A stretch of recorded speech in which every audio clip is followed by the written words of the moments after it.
আমার জন্য চলে আসো আল্লাহ নবী বিশ্ব নবী রহমাতুল লিল আলামিন। ইতিমদেরকে কেমন মায়া করতেন, ইতিমদেরকে নবীজি কেমন ভালোবাসতেন। তাকায়া দেখেন হাদিস শরীফের মধ্যে আসছে আল্লাহর নবী বিশ্ব নবী রহমাতুল লিল আলামিন উনি ঈদগার ময়দানে যাবেন, হঠাৎ করে নবীজি তাকায়া দেখে ছোট ছোট বাচ্চারা খেলাধুলা করতেছে, আর কিছু দূরে একটা বাচ্চা শুধু চিন্তিত অবস্থায় রয়েছে।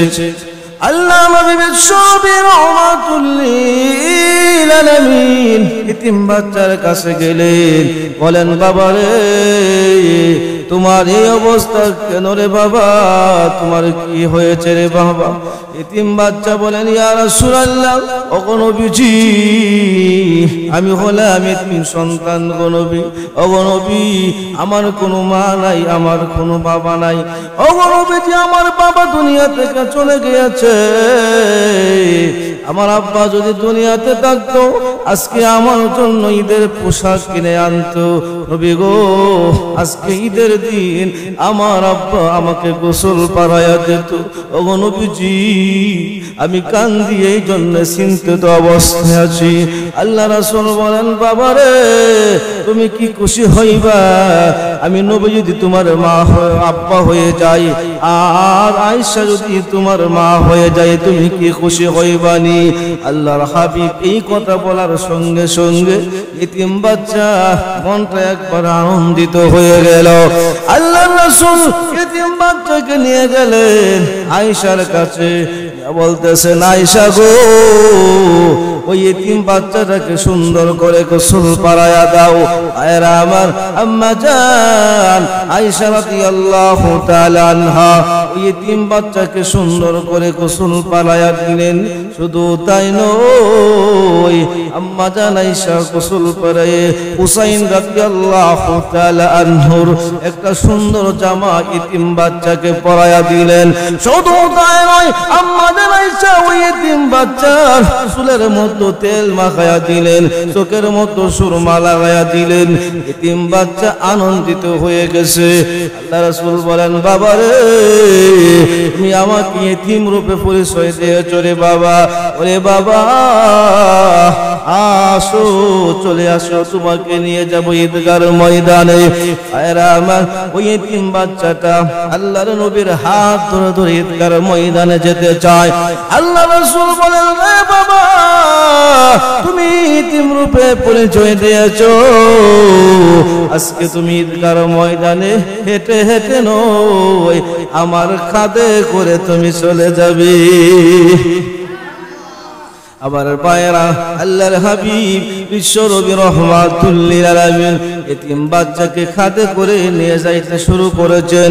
আবার রাস্তার মধ্যে ওই ছোট ছোট বাচ্চারা তাকায়া দেখে যারা খেলাধুলা করতেছিল, ওই এতিম বাচ্চাটা দেখা যায় বিশ্ব নবীর কাঁধে। ওই বাড়ির ছেলেদের মধ্যে কয়েকজন সন্তান আসলো, ছেলেগুলা আসলো, আয়েশা বলতেছেন কি হয়েছে তোমার এই অবস্থা কেন? আগে দেখলাম তুমি একা একা চিন্তিত অবস্থায় ছিলে রে, কিন্তু এখন দেখা যায় তুমি বিশ্ব নবীর কাঁধের মধ্যে। এতিম বাচ্চা বলেন তোমরা শুনো, আজ থেকে বিশ্ব নবী আমার বাবা হয়ে গেছে, আর আয়েশা আমার মা হয়ে গেছে রে।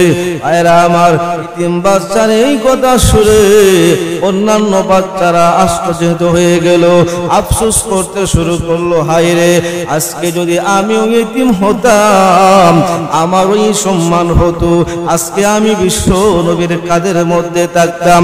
অন্যান্য বাচ্চারা আফসোস করতে শুরু করে দিয়েছে।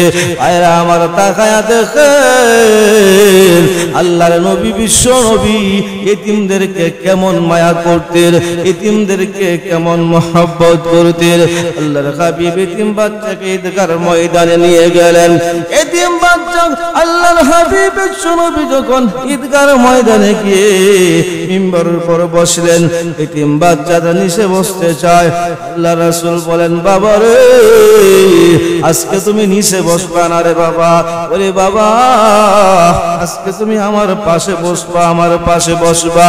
আয়রা আমার ইতিম বাচ্চা যখন নবীজির পাশে বসেছে, আল্লাহর রাসূল ইতিম বাচ্চার মাথার মতো হাত রেখে বললেন ও লোক সকল তোমরা শুনো, আমি নবী বলে দিলাম যে সমস্ত মানুষেরা আল্লাহকে সন্তুষ্টি করার জন্য ইতিমের মাথার মধ্যে হাত বুলাইয়া দিবে, আমার আল্লাহ খুশি হইয়া প্রতিটা আসলের বিনিময় একটি করে আল্লাহ নেকি দান করবে।